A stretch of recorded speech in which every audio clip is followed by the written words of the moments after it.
Thank you speaker ma'am. 2047 के विकसित भारत की परिकल्पना करते हुए हम पश्चिमी द्वार से बाहर निकल रहे थे, तभी पूर्वी द्वार में डॉक्टर APJ अब्दुल कलाम ने कहा कि अरे मेरे विकसित भारत 2020 की परिकल्पना को तो एनालिसिस करते जाओ। माननीय महोदय, मैं कहना चाहूँगा कि 2047 में विकसित भारत बाद में बना लीजिएगा, पहले APJ अब्दुल कलाम के सपनों का 2020 का भारत कहाँ गया उसको तो एक बार एनालिसिस कर लीजिए। और मैं मानता हूं कि उसके एनालिसिस के पश्चात जो आपके पास जो रिजल्ट आएगा, जो परिणाम आएगा, वो 2047 के विकसित भारत की परिकल्पना को पूर्ण करने में कहीं ना कहीं बेहतर साबित होगा। मैं उस क्षेत्र से आता हूं जो बिहार को दो भाग में बांटती है, एक नॉर्थ बिहार, एक साउथ बिहार।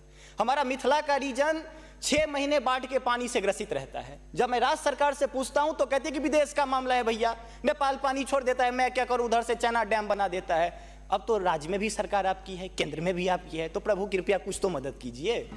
दूसरी बात, कोसी का संसद में कह दिया गया कि ड्रेस कोड ये होना चाहिए। अरे मैं बाढ़ के उस इलाके से आता हूं जहां आधा धोती पहन के संसद तक आना पड़ता है, न सड़क है न कुछ है, तो कैसे आऊंगा।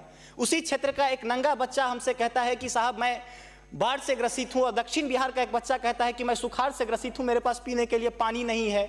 बीच वाला एरिया कहता है मैं नरसंहार से परेशान हूं। तो बिहार की एक परिभाषा बनती है कि उत्तर में बाढ़ है, दक्षिण में सुखाड़ है, बाकी जो बचा नरसंहार है, यही बिहार है।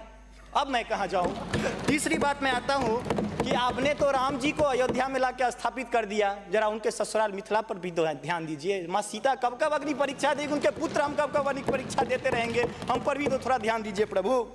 बाढ़ का पानी जब हमारे बिहार से निकलता है तो लगे लगे बंगाल चला जाता है, और जो भी हमारे पास रोजी रोटी रहती है खत्म हो जाती है। तो मेरी पत्नी भी कहती है कि लागल लागल सजन धक्का सलम कलकत्ता चलिए। अब कितना आगे जाए। आगे आते हैं, और पर्यटन की पर्याप्त संभावना है। एक बार आप कृपा करके देखिए, पर्यटन मंत्री बैठे हुए हैं। अब ताजमहल मुमताज महल की याद में बना, आपने उसको 7वां अजूबा में शामिल कर दिया। अरे हमारे यहाँ गया में दशरथ मांझी छेनी लेके पूरा पहाड़ तोड़ दिए, इससे बड़ी और क्या बात हो सकती है। उसको पर्यटन के लिए रखिए।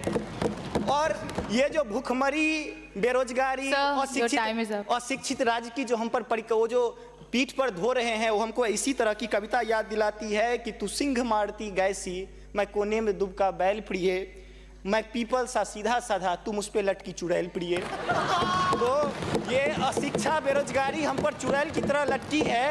तो there is politics behind every politics. स्नातकोत्तर राजनीति विज्ञान में पढ़ाई होती है, उसको छोड़ के जरा राज्य और केंद्र में अब सामंजस्य स्थापित करके कृपा कीजिएगा प्रभु। बहुत बहुत धन्यवाद।